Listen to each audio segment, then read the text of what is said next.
Hello guys, hello everybody. In this video, I would like to walk you through everything I know about DPS, damage over time builds of Invocator weapon combination, which is Staff and Wand, as you can see here on my back.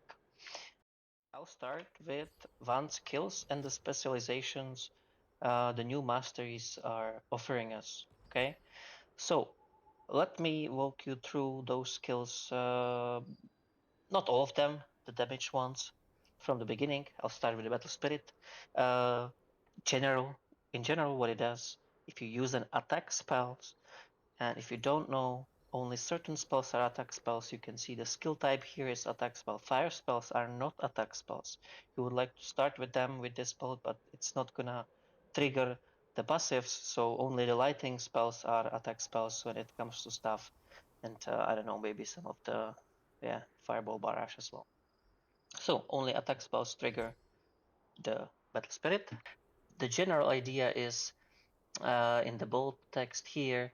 Uh, if you get the maximum amount of stacks, which is 5, you're gonna get around 7% increase of the base damage. It's pretty nice. However, the duration is not that high, and it's really hard to keep it up all the time, so you have it for all the fire spells for which you actually need it. Yeah, so you need to start with lightings, then you use the fire spells. It's more for let's say stuff one combinations which you play for like long range for GVG, then you focus on the stuff spells only. But in that scenario, why wouldn't you just go dagger, right? So I don't prefer this that much, but this is what it does. There is some calculation, how I got to the numbers. 7% is what you need to know. I'll jump to another spell, which is Malicious Focus. So it's basically this one. This is actually a really strong skill, but it has certain debuffs. Uh, if you use this passive, what's gonna happen? You're gonna again get around 7.2 increase of magic damage. So that's like the overall damage you're gonna do. Not just critical, all of the magic damage. So it's pretty juicy. It's really nice. And the duration is very, very long. Yeah, it's around 13 seconds, as you can see here, on 50% buff duration. The only thing you need to trigger it is to use the very basic Touch of Despair skill on Wand, because you trigger it by using Wand skills. Um, if there are more than one enemies, you'll basically get 3 stacks in one click if you have the specific specializations, which makes sure you do 2 Touch of Despairs. Like, you attack more targets, you know what I mean. The downside for this build is that you cannot use the very basic Full of Corruption skill, right? It's gonna transform it into this increased magic damage. While if you were using something else, then you can still use the basic Full of Corruption. And if you weaken someone with your one skill and then they die, you get 40 uh, increased max damage by 40 for I don't know how long. Also, I think 13 seconds, which is huge. It also stacks, so you can get up to, if it comes to the siege scenario, you can get up to 120 max damage just by actually not taking this passive. But in many scenarios, it can be nice. I believe I'll be talking more about that. The other one I want to point out is the Light of Devotion, but I'm gonna talk about it in a synergy with the Eye of Emptiness, which comes a bit later. I'll jump to the Warrior's Gambit right now. This is the Warrior's Gambit. It basically changes the Noble Reviver, and this, surprisingly, it actually does exactly what it says. Yeah, because it's really not common when it comes to one spells. Translations are absolute. Uh, I don't want to curse here, but they are really bad. So what it does, you're gonna get 0.755% per 1000 of your mana bonus to base damage. Let me check. Is it base damage? Yes, it's base damage. The positive thing is it's always on, and that makes it really damn strong. Some of the combinations you can do with this is like trying to maximize your mana pool, because if you're combining with stuff, which we are, then you have, I think it's like 3 specializations or masteries which boost you based on your mana pool. That's Noble Revival, and then there is the max damage bonus in stuff, and I think also there is some defense bonus in stuff, or at least you get some HP or something like that. Okay, so this is something you definitely want for all of the builds, because this is really, really huge. I made the calculation here for the 3,360 mana, which is, I think, that's the thing you get with the passive skill Mana Amp from stuff. And for this, you get 2.5% increase of your base damage. Yeah, so if you have 15,000, you can calculate yourself. But basically, this is what you need to know if you want to calculate how much the increase in the base damage is going to be for you. Shadow Oath. Okay, let me show you the skill, what we're talking about here. I think it's this one. Yeah. This is really good for, I think, paladins, SNS want to, for whatever reason, they actually want to go damage and debuffs. It would make sense. I haven't seen many people run it yet, but I think it's mostly because it's very new and they actually don't understand it. But if you get, if you go SNS one and then you're gonna get Dark Apostasy, you can reduce endurance by 300 to literally everyone around you just by clicking one button. Yeah, and then of course if you have this, then you increase some damage and damage over time. In general, I don't think it's that good. It's really good for endurance build DPS. Not that good as the other options here. I'll get to it later, because you really need this and you really need this. Yeah. Otherwise, this thing would be nice for endurance build. For evasions builds, never ever take it, because like, you know, it triggers when you get damage, and if you're avoiding spells, it's virtually useless for you. All right. So 20% chance upon taking skill damage is the chance for it to activate. You can get up to 5 stacks. They also last very short as the battle spirit, 5 seconds on 50% buff duration. Yeah, and it gives you 150 skill damage boost and 15% dot damage increase, which is really not that high. Moving to the Eye of Emptiness, which is the most important one. It's the one with the worst translation. You really have no idea how this stuff works until you actually tested it. However, what I'm going to tell you guys, if you use Light of Devotion and Eye of Emptiness together, you're gonna have 43.2% dot damage increase during the day and during the night. So that's something you really, really want to play if you're playing Invocator dot DPS, yeah, damage over time DPS. It is always on. Doesn't matter if it's day or night. That's important to mention. The damage decreases if you have just like, I think the Eye of Emptiness, then it's like 18%. It's probably written somewhere here. But the main point is if both passives are on. So that's what you want to run. Yeah. Basically, you can have 2 skills on each side. You obviously need Light of Devotion. I know I need Eye of Emptiness for the common one or uncommon one. So which leaves me one of these two for the common part. I use this for PvP. I use it for PvE if I know I don't need healing. Yeah, so if I have a full group, I have a healer. Of course, I go one break onslaught because it's huge damage boost for a single target. Same for PvE. If for whatever reason I need higher survival, I'm just gonna choose Malicious Focus. Yeah, I'm gonna get 7% increased magic damage, which is less than this. Also for like if I go full AoE builds, Malicious Focus can be way better because obviously the Vampire Law it's only a single target, while this works for multiple targets. However, if you go full AoE, then you also maybe consider having Battle Spirit and using all the lightnings, so you actually activate it, and then having the Full of Corruption without the mastery.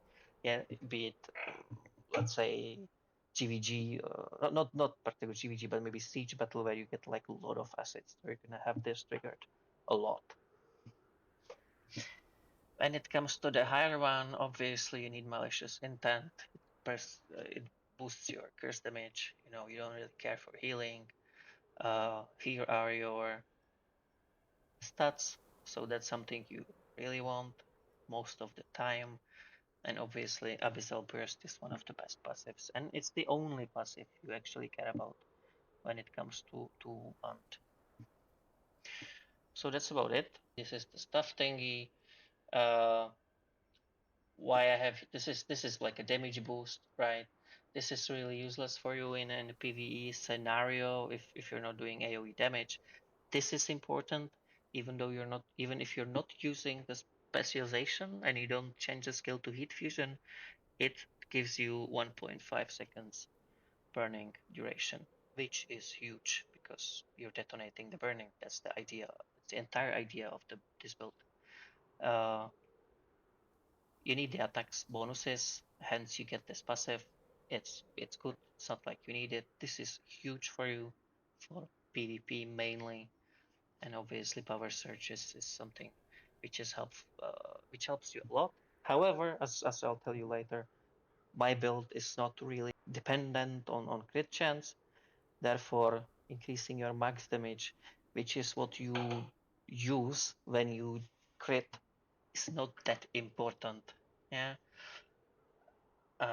If you don't have bows in your group, which would gives you Nature's Blessing, then you definitely need Mana Spring because you're gonna be out of mana all the time.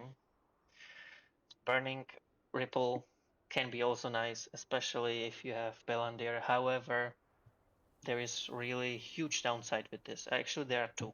One is you need one of these skills to open it. All of them are useless for the builds I'm suggesting here. So that's one downside. And the other downside is it's only if you are attacking the target which has burning, it has a chance to trigger another burning in 3 meter radius. So it's not that if everyone else is attacking the guy who's burning. So it's really not gonna help you that much. You know, like maybe huge clumps in these scenarios, this can be viable, and it's gonna stack more it's gonna proc more Belandirs. In that case, it's good, and it's refreshing the burnings. Otherwise, not really. Pains me to say that. I really wanted to play this, guys. Trust me. And this is the stuff for the DPS. This is something you will want in the future. If you get 15,000 mana, you're gonna increase your HP, and especially on the Wand, you're gonna need this. It's super underrated. I think it's the shield is not huge, but for siege scenarios where you need to push through some chokes, you're gonna be able to pass through the targets. So I think that's gonna be huge. I haven't tested it yet though, if I can pass through all the enemies or not, because I'm not prioritizing it yet. But at some point I will definitely get to it. When it comes to builds, I think I'll just show you on the quest logs. Let me start with the general current build which I am running right now. I do not have a necklace yet, but everything else is tier 2 already. Now, Palantir is good for the mass PvP, but for most of the PvP content or PvE content as well, Daigon is gonna be much superior because again it has increased burning damage, and this build is only about detonating all of your damage over time spells. So basically your rotation, you can see rotations in my videos, but basically like you're gonna do Touch of Despair. You use the other spell, I forgot the name, let me check, which gives dot damage, Decaying Touch, yeah. And then you shoot as many burnings as you want. This is the reason why for the single target PvP build, I'm not using Fireball, because I can shoot 3 0 firebombs super quickly. It's gonna give more burnings, hence gonna give me way more damage in quicker, let's say, yeah. Before I press the curse explosion. Okay, what am I doing here? Yeah, obviously you need the vent. It has huge range. It has the biggest damage from all the wands, and it has a chance to apply another curse, which you will then detonate. There is no other one which would go even close. For this build, the most important pieces are set bonuses, are the ones which gives you damage over time. This is what's opened right now, but very soon we will have arch bosses, which will drop Sacred Response repose circle, which will give even more damage over time. It's going to give 12% flat and then 4% for each stacks. So that's 4% higher damage boost. And this is how my build is going to look like. And at some point, I'm going to get either Colors of Nature's Wrath. That's because it's nice, mana efficiency and stuff like that. However, if you're smart, play this, you're gonna get even more endurance. For the Belt of Nightmaster is the one I have right now because I dropped it from Nebula. The beast I actually wanted was obviously 3 and strength because of the skill damage resistance, which is just huge. However, both work. You just need the perception. You need to get the 70 perception, which is the most important. And this is what the stats would look like. So these two pieces give me the most important bonus, which is the dot damage. Yeah. Beacon chance is what you need to land all the weakens. Burning is weakened. The curse damage is weakened. So this is really huge. This is for range. I've started with different build. I'm gonna show you later, which I would use for like, let's say Pakilonaru world boss, where you're like standing on top of each other and everything is like close combat fighting. There you can run a little bit different build. Otherwise, you really need the range which these gloves provide. Definitely this armor because it has 171 weaken chance and it gives you heavy attack as well. This build is entirely based on hit chance and heavy attack chance.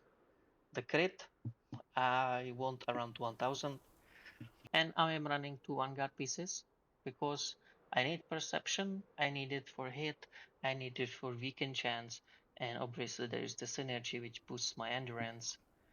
And the boots are slow. You're not gonna have any movement speed bonus, but they have nice stats. They have perception. They have hit chance. It's really huge. Uh, I'm running the basic bracelet, heavy attack on the ring, hit chance on this one, and that's pretty much it. Let me check the other option. Yeah, this was my first build.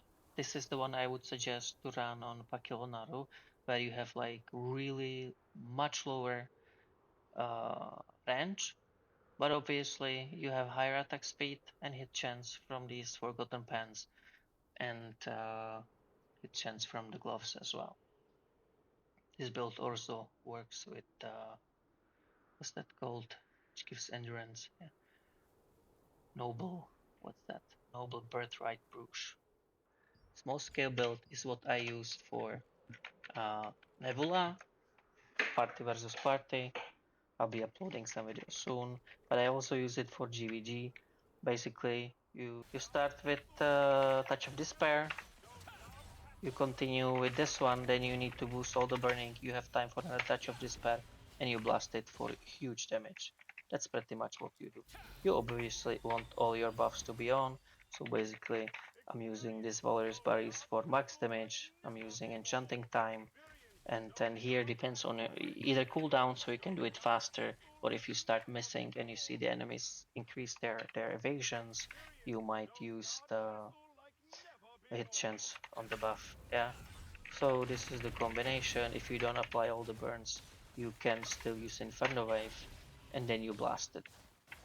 If the tanks are really, really bulky, you can use Witching Hour as well, which is gonna increase the curse time, and then you blast it for even more damage. Judgment Lighting, obviously, very good. Another AoE damage, and that's it. You're gonna be out of mana most of the time, so always ask your buddies from party who are playing both for Nature's Blessing, so you can do full mana in 2 seconds. And for mass PvP, this is the option I was using. I was not happy with the range, so because I can, I'll probably go staff max range with wand or staff bow for next GVG. So to make sure I can hit people on 30 meters range. However, with this, you use your buffs. Again, the beginning is the same, Touch of Despair, Decaying Touch. Then you basically use Karmic Haze to spread it to everyone around, and then you explode it, yeah? Few things here. Zero fire bombs, you cannot spread them around, right? So what you do is, because the people will be running, yeah, there's this dummy is standing here, but the guys will be running. So I've actually adjusted the settings to make sure that whenever I press explosion, it's gonna go exactly on my targets, because in Siege otherwise you have no idea how fast people are and you're just not gonna hit them. You do the curses first, and then you want to use the Zero Fire Bombs right before you blast. Basically, you Karmic Haze, and then you blast.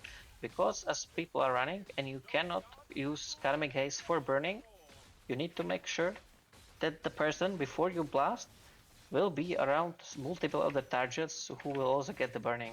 So let's wait 10 seconds. I'll show you the proper combination again.